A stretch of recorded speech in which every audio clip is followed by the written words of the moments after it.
All new tonight at 10 o'clock, we're headed to East Hartford, where a police canine class draws on the present and on the past. That's because the officer who teaches that class has the ultimate comeback story. 13 years ago, while on duty, he was shot and his canine partner was stabbed. It didn't stop him, and today he's dedicated to teaching our police dogs and building bonds. Here's Fox 61's Jim Altman.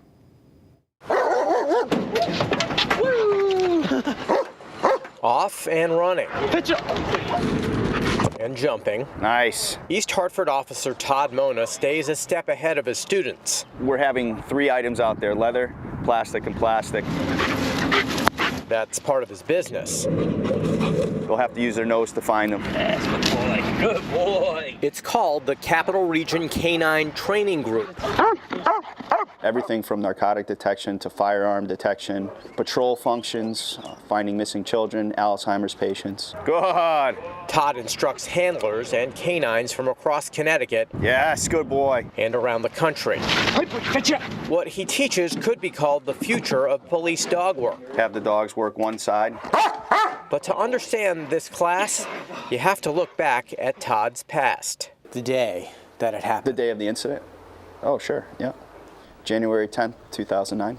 It doesn't really leave. It was a domestic violence incident, and the person who was a suspect in that incident also had a very serious felony warrant. You got shot? Yeah. My dog at the time was Primo, and he was stabbed multiple times, and I was shot, yeah. Shot in both legs 13 years ago. He was a new East Hartford canine officer. Todd was in the fight of his life. The worst one was that it shattered my right femur, and I lost a little over an inch of bone. He says it was his partner Primo who set the pace to get them both back on the police beat. I saw how hard my dog was working and wanted to come back, and he was very young at the time. And yeah, we rehabbed together, and it was a process, but it was also a motivating factor to come back. I knew he wanted to work, I could see it in him, and I did what I had to do to get myself back to work. Months of rehab brought a celebratory return to the streets, where Todd took a new road. Girl! Just back her up, stay on the ground. His goal now, dedicated to teaching canine teams. And that brings us to today. Yeah, it's kind of grown from a local thing to now being on nationally recognized and teaching at national conferences and taking one class in particular that I have a passion for and kind of bringing it to different venues around the country. On this day, the classroom is an abandoned building by the river in East Hartford. Police with the canine, come on now, you're gonna get bit. It's a chance to let local dogs learn. Good marking, Jack. I mean, it's the best scenario that I can ask for right now, and the guys in here are great and we all help each other. Little pressure behind the ears going forward. He builds confidence in the handlers, not only the dogs too. You were shot and your dog was stabbed multiple times. You could have just hung it up right there, and you didn't.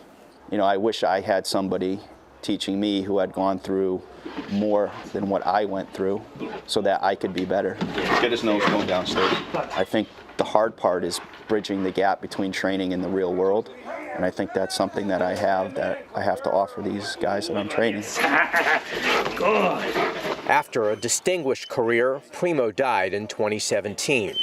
Todd is now teamed with canine Cassis. Good. And for dogs like Cassis and Capo, She's a good girl. Isla, and Ozzy, they have a nose for the job. Some jazz.